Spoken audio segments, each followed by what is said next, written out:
End of our first month of the new year. So let's pop over here to the charts. We'll get to what I'm looking at and just some general commentary, and then we'll let you get on with your trading day.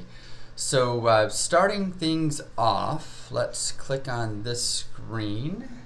Let's take you over here. We'll have a look at what's going on in the futures market. Get that out of the way. Have a look at what's going on over here in the futures market, and then we'll move over to Forex and then finally crypto.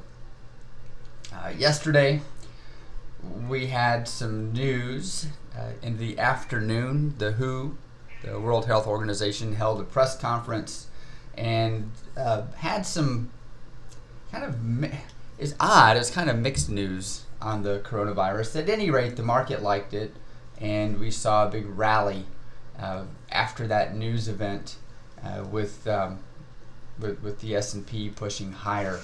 We are still in a downward trend.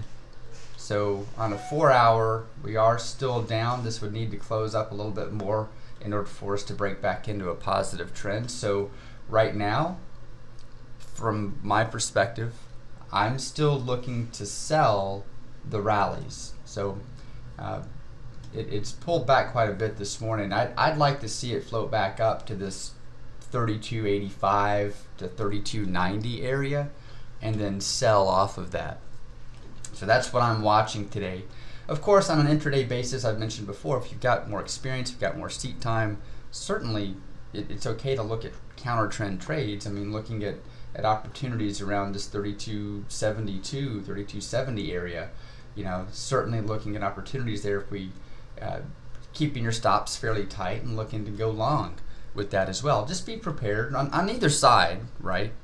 I know I sound like a broken record, but I mean, it is what it is. Trading shouldn't be exciting. It should be kind of methodical. Be prepared to be wrong and manage your stops, manage your risk appropriately, right? But for me, we are still on until this is broken, we're still on a downward trend, and I'm going to look at these pullbacks to sell those rallies. Just to give you a case in point, where is yesterday? Is this yesterday? Yeah, it was yesterday. Just to show you, I mean, I do practice what I preach. Yesterday, came into the market. I talked about selling the pullbacks. We came up to 32.63, 32.64. We can see that I sold off of that level yesterday, which was right over here. Yeah, so selling those rallies is still my preferred method, simply because it's a trade with the trend. We're looking at trades that are going with the trend, and that's what it's all about. Trade with the trend. Keep things simple. Don't overcomplicate it. Don't overthink it. Use good money management. It's less about the system and more about managing risk and managing the money management side of things, the mindset side of things as well. That's 90% really just that. Looking over here at crude still hanging out down here at the 52 area. Again, you know, long-term trend is down.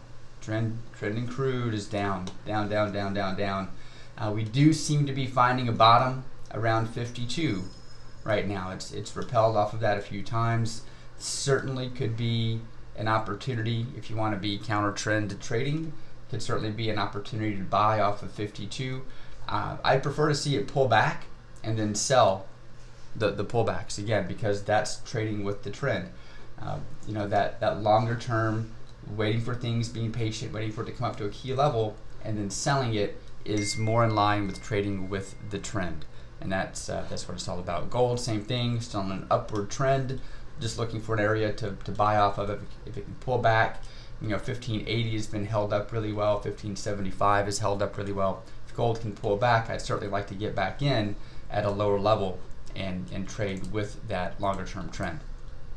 So that's futures. That's what I'm looking at in futures. Again, I keep it super simple. You don't need complicated trading plans to make money in the marketplace. At the root of what every trading plan out there is, it's simply looking at a way to filter the market. All you're doing is taking the information that's come in You're looking at what's happened historically, and you're trying to use that to say, okay, I have the best opportunity for this instrument to move, and I think it'll move this direction by this much, and I'm willing to risk X to do that. That's every system out there. Every system. They're all just simply trying to find a way to gauge what the next move is going to be and how far it's going to go and how much it could possibly move. And then you have to organize your mindset in order to take that, to execute that system, and you need to have a good money management plan in place so that you don't blow out your account on just a few trades, right? At the end of the day, every system, like it or not, every single system has the exact same odds when you click the button. When you actually enter your order, whether it's buy or sell, your odds are exactly the same. No matter what system you've used that has all these historical results, from that moment you push the button, it's either going to go up or it's going to go down. You're either going to win or you're going to lose. It's one of those two things. There is no third, fourth, fifth, sixth outcome. It's one of the two. And you've got to trade it accordingly. The systems are great because they allow you to have a level of expectancy if you follow it the same way every time. And they provide you with the filters to look at the market and make sense of what's happening.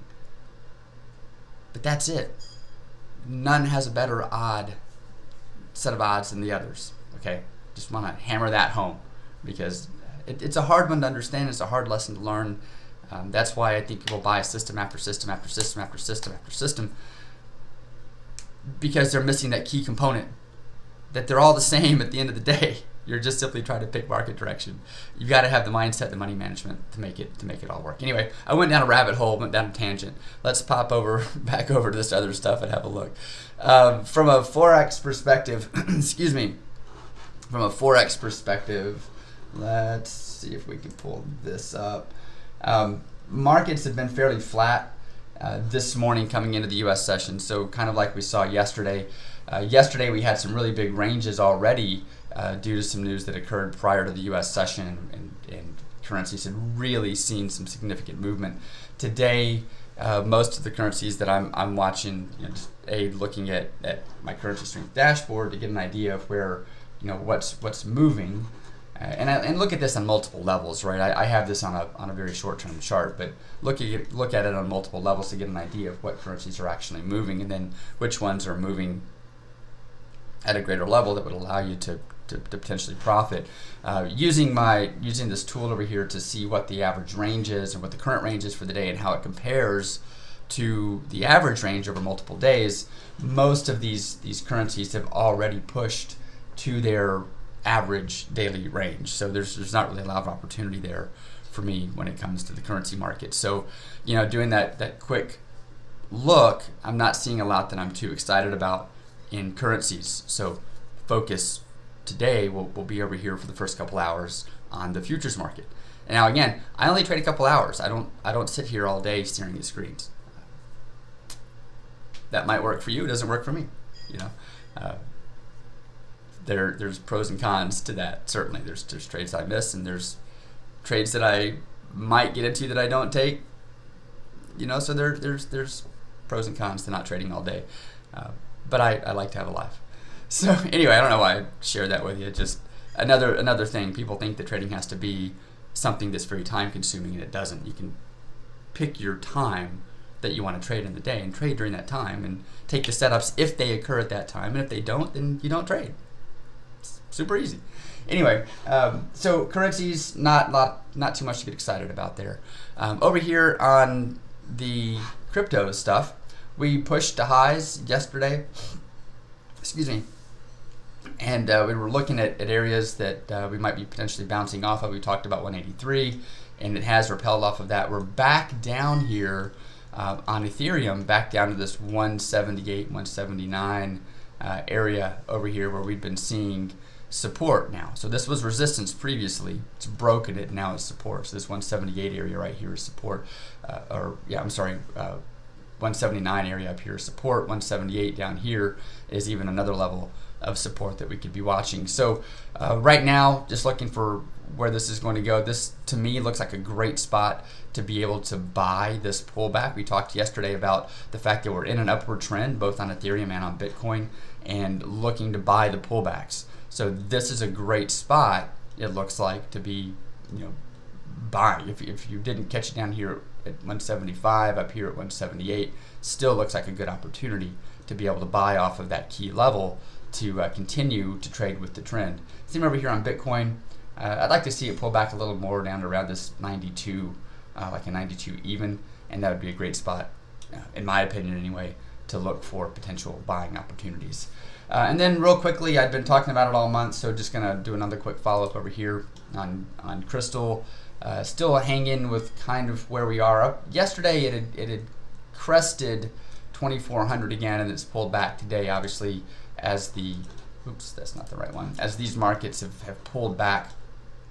We've seen this take a couple of losses, but again, that's part of trading. We know losses are part of trading. As long as it manages it well, that's fine. And my buddy's system is doing very well at managing losses. It caps it to just a couple of percent. So that's solid. So right now we're still on track. Obviously we have to see what the day brings, but as we finish up today, it looks like we're on track to finish up 12 or 13% for the month of January on this. So good stuff. So that's it for me. I managed somehow to really keep it short today, even with a couple of sidebars and little soapbox moments. We talked about what's happening in futures, the levels that I'm looking at there. I mentioned that in Forex, I'm not seeing a whole lot to get excited about today, so not looking at much from the Forex perspective. And then we talked about some key levels on Bitcoin and Ethereum as well. So hopefully that gets you what you need to at least get started, start watching the markets. The most important thing with any of this is to simply find one simple system, apply it, and stick to it. Do it in a demo account. You don't have to put live money on the line. Do it in a demo account and just prove that you can be consistent with something, and through that consistency you're going to see positive results. You absolutely will. I know I shouldn't make guarantees like that, but if you're consistent with the process and you're using good money management with it, you can generate. You can be positive. You can be positive. And I'm going to get on a quick soapbox here, then I'll let you guys go. But I hear often, Brian, if you only trade X number of hours a day, or if you only do this system, or if you only do that system, and they'll say, I can't make enough money doing that. Well, if that's the reason that you don't want to practice something is because you, quote, can't make enough, you're looking at it from the entirely wrong perspective. A lot of traders come to me and go, Brian, I'm trading Forex, and I want to make X, Y, or Z per month. And the first question is, well, how profitable are you now? Well, I've been doing it for 5 years. I've never turned a profit. Okay, that's okay. That's fine. It's a great starting point. But don't expect that this new system is suddenly going to take you from never making a profit to doubling your money every month. It's not going to happen. Find something that you can apply consistently to prove to yourself that you can be profitable. Even if you only end up making $1, even if you do something every day, and you do the same process every day, at the end of the month, you come out and you're $1 ahead. That's better than you've done in the last 5 years. Do that. And then prove that you can do that consistently for a few months. And then at that point, you've started to build up some confidence. You've also figured out what things are working and what things aren't, and you can do more of what's working and less of what's not working. Then you can start scaling a little bit to increase that. But it's got to start with the baby steps. It's got to start with being consistent first. Executing a system the same way, using good money management, not deviating from that. It's so easy to deviate from that. But use good money management, use that system, apply it, and do it for a while to actually give yourself a chance to build up some confidence and build up that positive mindset that's required in order to be a successful trader. So anyway, stepping off my soapbox, I'm going to let you guys go. Have